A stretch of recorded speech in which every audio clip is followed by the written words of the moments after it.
प्रणाम गुरु माँ एक अनुभव जो मुझे हुआ था वो मैं आपके माध्यम से सभी के साथ शेयर करना चाहता हूँ। और आप कृपया इस पर अगर आप चाहें तो वीडियो भी बना दीजिए ताकि सबको पराशक्ति मैया के प्रभाव और उनकी शक्ति का थोड़ा सा अंदाज़ा लग सके। गुरु माँ दरअसल बात ये है, एक दिन मैं त्रिपुरा परमेश्वरी के माँ पराशक्ति के एक दिव्य ग्रंथ का वर्णन सुन रहा था। उसमें माँ पराशक्ति के विभिन्न कथाओं और विभिन्न स्वरूपों का वर्णन किया गया था। उन्हें सुनकर के मन में बहुत ज़्यादा सुकून महसूस हुआ था और मन में एक उत्साह था कि कभी भगवती की आशीर्वाद रहेगा तो उनकी साधना का अवसर अवश्य ही मिलेगा। गुरु माँ उस दिन यह जो बात है, ये पिछला जो ग्रहण पड़ा था अभी चंद्र ग्रहण के समय की बात है। चंद्र ग्रहण के पश्चात जब मैं भगवती के इस महान ग्रंथ स्वरूप का जब मैंने वर्णन सुना, उसके पश्चात जो है मैं सोने के लिए चला गया था।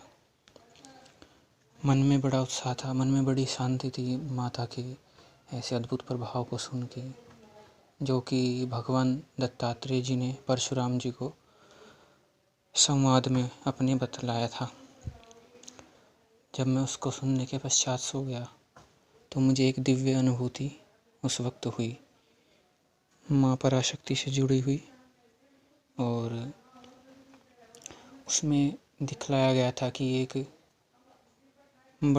एक छोटा सा शहर की तरह से, और जिसको कि मैंने आत्मिक अनुभव से समझा कि यह ब्रह्मांड और संसार का प्रतीक था।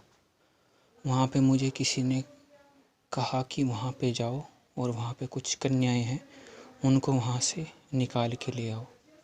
तो जैसे ही गुरु माँ मैं वहाँ पे उस शहर के अंदर जाने लगा, उसको अंदर जैसे ही मैं जाने की कोशिश करता, वो अपना रास्ता चेंज कर लेता और उसकी स्थिति किसी और दिशा में हो जाती। इसी प्रकार से जैसे जैसे मैं उसके अंदर जाने का प्रयास कर रहा था तो अपनी अवस्था ही बदल लेता और किसी और दिशा में वह स्थानांतरित हो जाता, उस दिशा में मिलता ही नहीं था वो। और उसके बाद गुरु माँ फिर एक अपने आप ही उसके आगे दीवार भी अड़ जाती, जिसके पश्चात वो आंखों से ओझल हो जाता और किसी और जगह पे शिफ्ट हो जाता। तो यह बार बार यही प्रक्रिया हो रही थी। उसके बाद जो है फिर मैंने अपनी संपूर्ण शक्ति लगा के उसके अंदर प्रवेश कर लिया। लेकिन वहाँ पे जाके मैंने उन कन्याओं को तो ढूंढ लिया। 2 कन्याएं थी गुरु माँ, ऐसे 5 या 6 साल की अवस्था की 2 कन्याएं थी। उनमें से एक को मैंने गोदी में उठाया और एक को मैंने हाथ पकड़ लिया वहाँ से निकाल के लेकर के आने के लिए। लेकिन अद्भुत माया वहाँ पर ऐसी थी कि वहाँ से निकलने का कोई बाहर रास्ता ही नहीं था। उसके पश्चात जो है जैसे ही जाने का प्रयास किया, वहाँ पे कोई मार्ग ही नहीं था उस माया से निकलने का।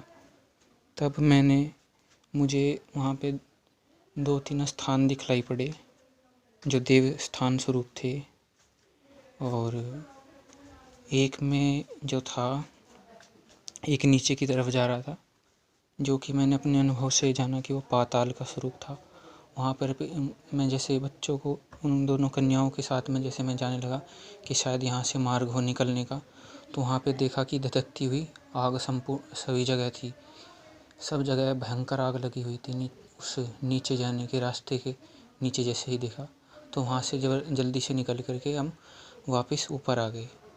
उसके बाद गुरु माँ मैंने देखा कि एक थोड़ी सी वहाँ से ऊंचा स्थान था, यानी कुछ मायामय संसार से ऊंचा जो स्थान था, उसमें एक मंदिर स्थापित था जो कि वहाँ पे हनुमान जी का लग रहा था। तो उसकी तरफ जैसे मैंने देखा कि क्या यहाँ से मार्ग बन सकता है हनुमान जी की सहायता से, तो एक अंदर से उत्तर आया, नहीं, यहाँ से भी बात नहीं बनेगी। तो तब कोई रास्ता ना पा करके फिर मैंने अपने मन में यह धारणा की कि संपूर्ण माया का ही मैं नाश कर डालूँगा। उसके बाद जो है मैंने भगवती पराशक्ति का स्मरण किया और उनके उत्तम नवाण मंत्र का जैसे ही मैंने उच्चारण करने का प्रयत्न किया तो तुरंत ही मेरा शरीर एकदम वहाँ से विशालकाय स्वरूप में बदलने लगा। और अद्भुत अनुभव ये रहा गुरु माँ कि मैं एकदम शिव स्वरूप हो गया वहाँ पे, और मेरा शरीर विशालकाय होकर के शिव स्वरूप में परिणित हो गया। और जैसे ही मैं उस माया का नाश करने के लिए उद्यत हुआ, तभी अनुभूति हुई कि जैसे उस माया के नाश को रोकने के लिए मुझे सपने से ही बाहर निकाल दिया गया हो। तब मैंने एकदम से मेरी आँख खुल गई और अनुभव में आया कि ये भगवती पराशक्ति का ही कराया हुआ एक अनुभव है कि केवल वही हैं जो प्रबल से प्रबल माया का भी नाश कर सकती हैं, और यदि उनकी भक्ति की जाए तो इंसान को अपने भक्त को वे शिव स्वरूप बना देती है। ये बड़ी कृपा से अनुभव की प्राप्ति हुई है, और सबसे बड़ी कृपा गुरु माँ मैं आपकी मानता हूँ कि आपके द्वारा इतना अनुग्रह किया गया है मेरे ऊपर। कई साधनों में आपने दीक्षा दी, आप ही के आशीर्वाद और माँ के आशीर्वाद स्वरूप मुझे अनुभव हुआ है। आपके चरणों में कोटि कोटि बार नमन है गुरु माँ।